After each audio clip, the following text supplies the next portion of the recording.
tager nu.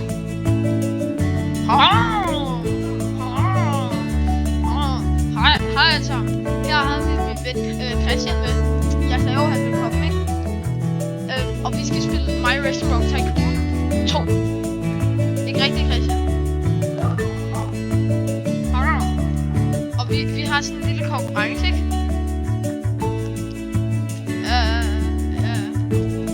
Så vi skal bare hurtigt komme hen til det, okay?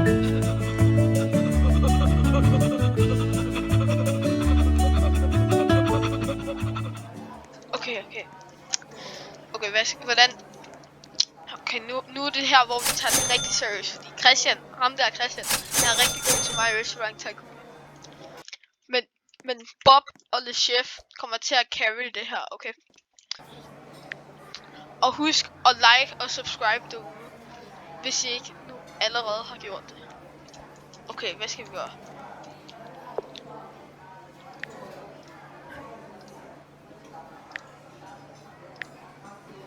Okay, vi køber nogle drikkepenge.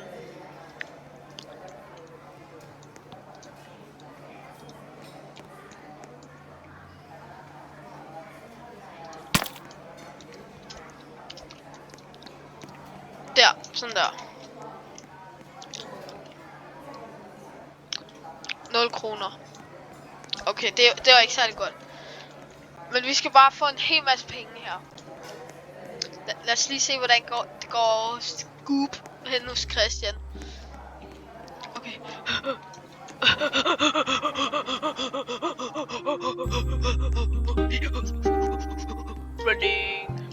Running. Nå. Hvordan går det her, Christian? Ja. Og min ven her, Christian, har også sin egen YouTube-kanal, ikke? Kan du fortælle lidt om din YouTube-kanal, Christian?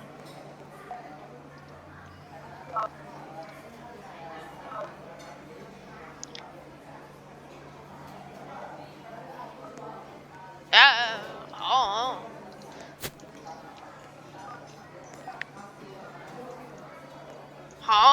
Så husk at subscribe til ham, hvis I ikke allerede har gjort det. Okay, vel.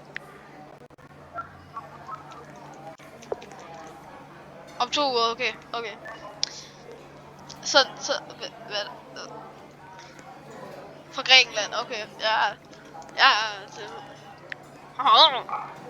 Okay, vi ses. Okay, vi skal hurtigt. Lav noget mad. Kog. Okay.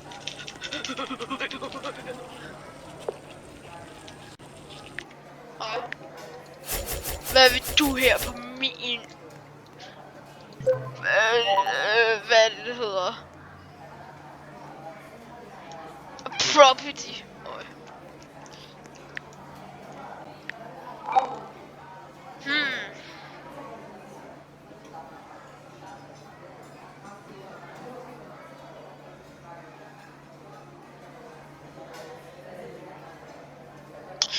Der er kommet nogle nye ting siden sidst.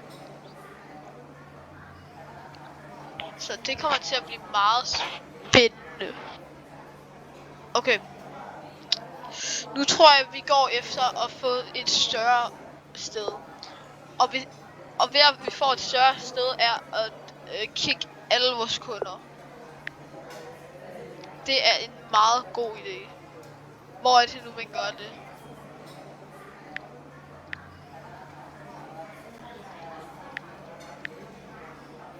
Ej, nu synes jeg lige, de mobber. Sådan der. Det hele er lukket. Færdig. Hjem i seng. Klokken er 7. I skal i skole. Der er ikke tid til at spise burger. Eller det der lidt altid. Det er American.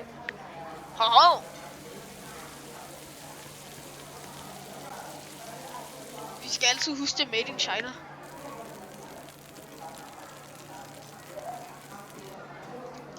Det er sådan det er sådan plastikindpakning, som man køber som man får fra Kina af, som der har en hotdog i.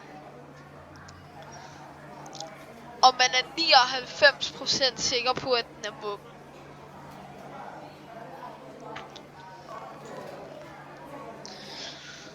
Det er meget god kvalitet. Okay. Jeg er nødt til at lave noget business her. Lidt business. Okay. Vi sælger alt. Alt, siger jeg. Det hele, siger Bob. Det hele, okay? Husk at beholde det smil. Hvis du ikke beholder smilet, så får du ikke noget løn. Og så kan du ikke betale for maden til dine børn, okay? Så husk at smile. God dreng. God dreng, Bob. Og der har vi nogle penge. Hvor mange penge er det lige? 20 bobber. Det var fandme ikke særlig meget. Det ser jeg ikke lige der. Nå, Christian, hvordan går det over hos dig, egentlig? Jeg kommer lige over til dig, Christian, og ser, hvordan det går. Det var ikke særlig godt. Det kan min kok. Det er min kok. Det kan min kok. Det kan min kok. Jeg hopper på dit taco. Hvad? Ja, nej, ikke på min skærm. Jeg hopper på din kunders mad. Ved du hvad? Jeg bestiller noget. Jeg bestiller en plade thai.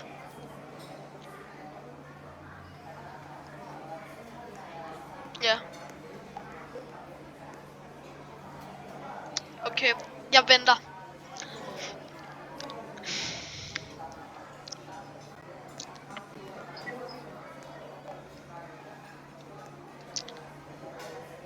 Ja, det er den der.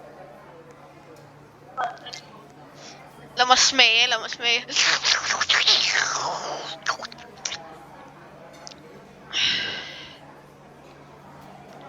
Helt absolut klamt. Det er fandme klamt. Puha, Christian.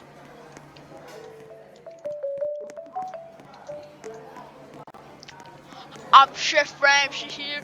That was absolutely disgusting. Nej. Ikke nogen stjerner.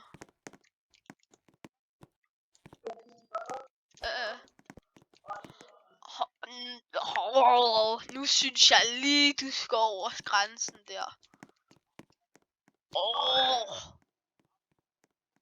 Ja, det synes jeg.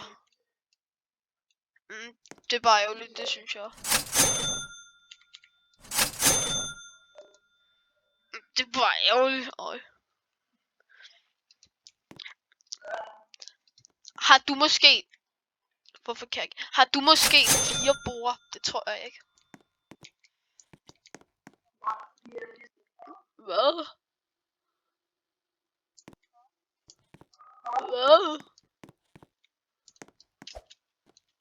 Det...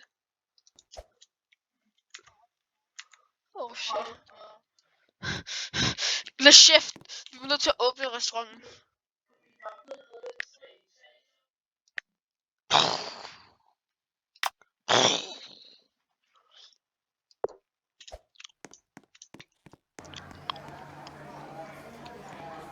Down with the poop.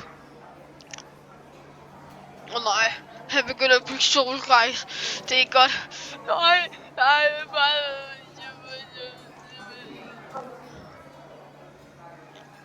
Tilbud. Hvad mener du? Hvordan gør man det? På Wish? Jeg ved det. Det er IKEA. Er det IKEA? Hvorfor er du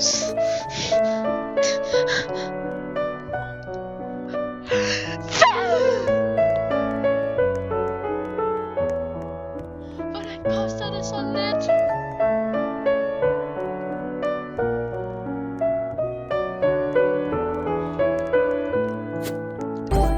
Jeg sælger alle mine ting. Hvad skal vi tage? Hvad skal vi tage? Skal vi tage nogle cookies? Skal vi tage en cola? Eller skal vi tage nogle spare ribs?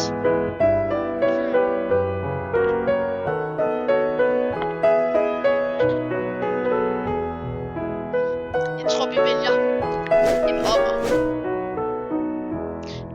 En ommer. Så tager vi fandme en cookies. Okay. Tilbage til restauranten. Vi sælger alt.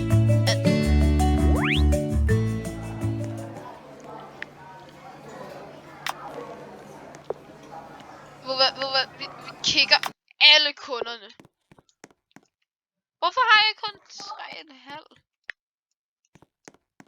Det giver ikke nogen mening. Selv alle bruger. Ja tak. Selv.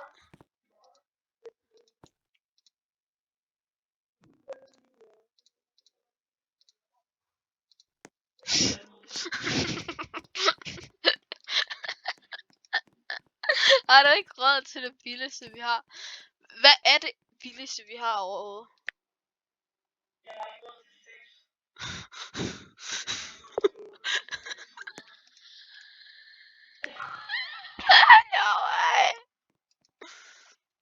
Alle stole væk. Ja tak. Vi kan lige så godt bare sælge alle vores væg, men altså. Uendelig plads. Lifehack. Okay, vi går hen til IKEA igen. Okay.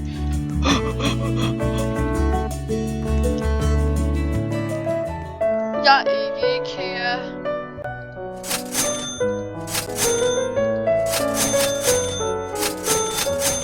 Hacker. 2, 3, 4. Og så køber vi 1, 2, 3, 4. Jeg har ikke nok penge.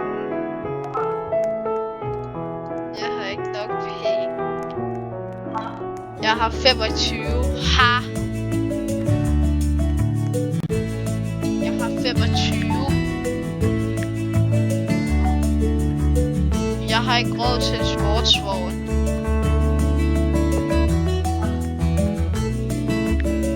Det er ikke fair. Jeg vil have en sportsvogn. Okay, det næste mål er at få en sportsvogn. Hvordan får vi en sportsvogn? Gæt hvad jeg har. Ej, nu synes jeg lige du mobber.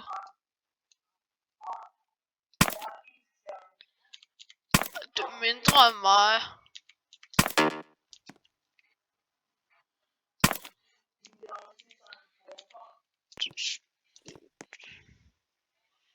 Det er ikke fair. Han mobber mig. Hvad er det overhovedet, jeg har tænkt på?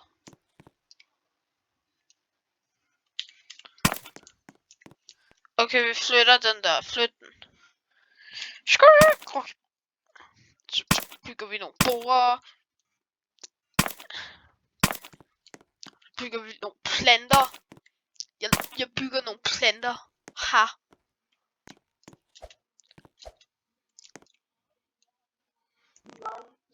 Ha. Jeg byggede en i køkkenet. Næsten. Okay. Åbn butikken. Jeg føler, vi har sat stolene lidt forkert. Aha! Jeg fik en VIP-kunde.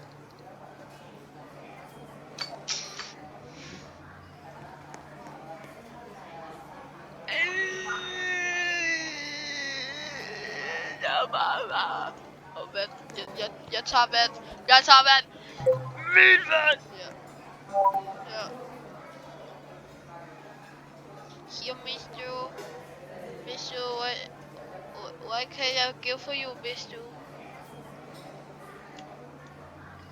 Hvad sker der? Hvorfor der?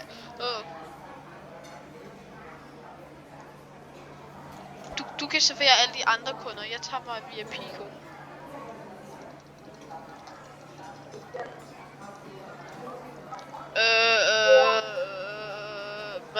Man springer i luften. Oh shit!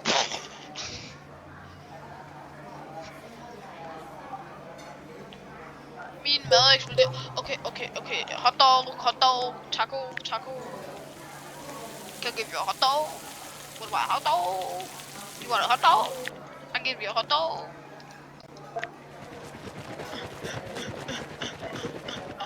Det er unormalt. Can I give you a hot dog? I need a hot dog.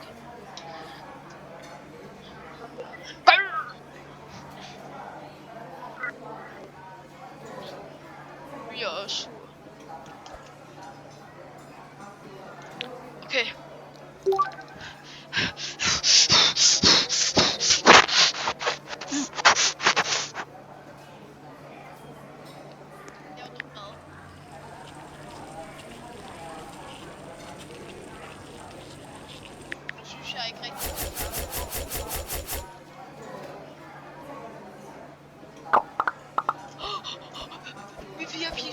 VIP skulle ikke have dessert.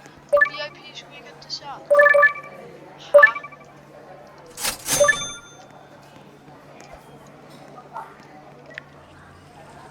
Jeg tager imod det, jeg tager.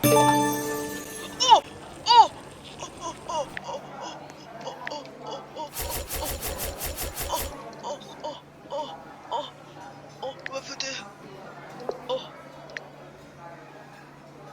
Christian.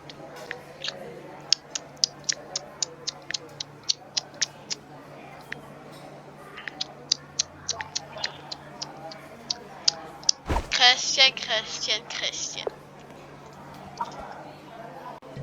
Det er ikke særlig rart. Hvorhen?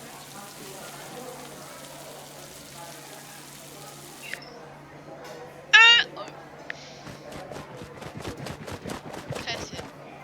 Prøv lige at komme til min restaurant.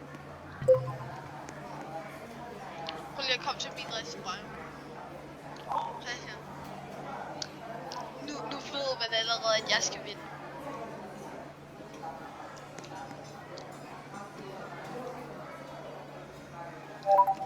Christian. Jeg skal lige hurtigt have noget mad, okay?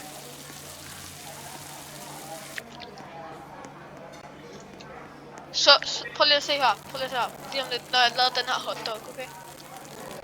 Hotdog. Ej, nu må du stoppe. Han tager hele tiden i mad.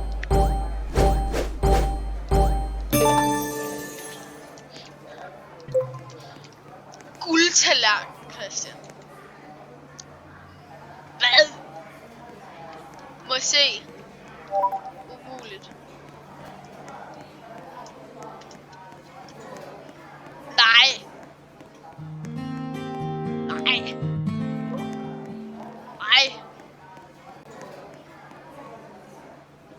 Ej, nu synes jeg lige. Det kan du ikke.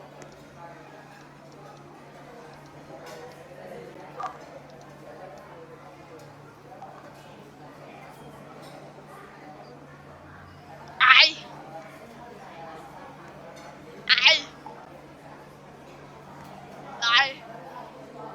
Det er ikke fair. Nej. Hvad er det, du taler om? Det er ikke en guldtallerken. Hvad er det, du taler om? Hvad mener du? Jeg kiggede. Der er ikke nogen guldtallerken. Nej. Skål til lagt, det er sav.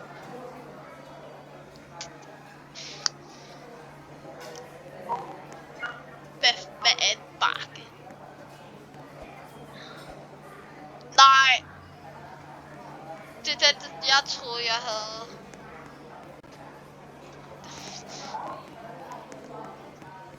nej. Nej. Jeg har guldtallerkener.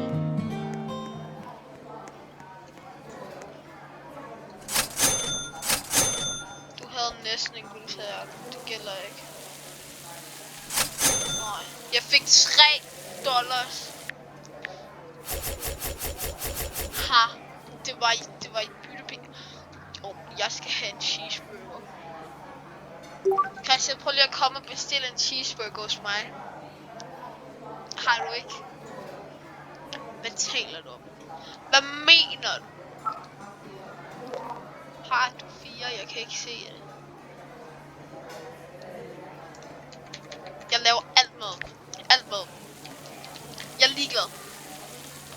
Jeg er bare sådan en.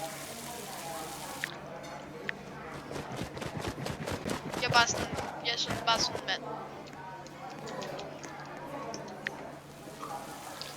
Okay, det var nok det for den her video.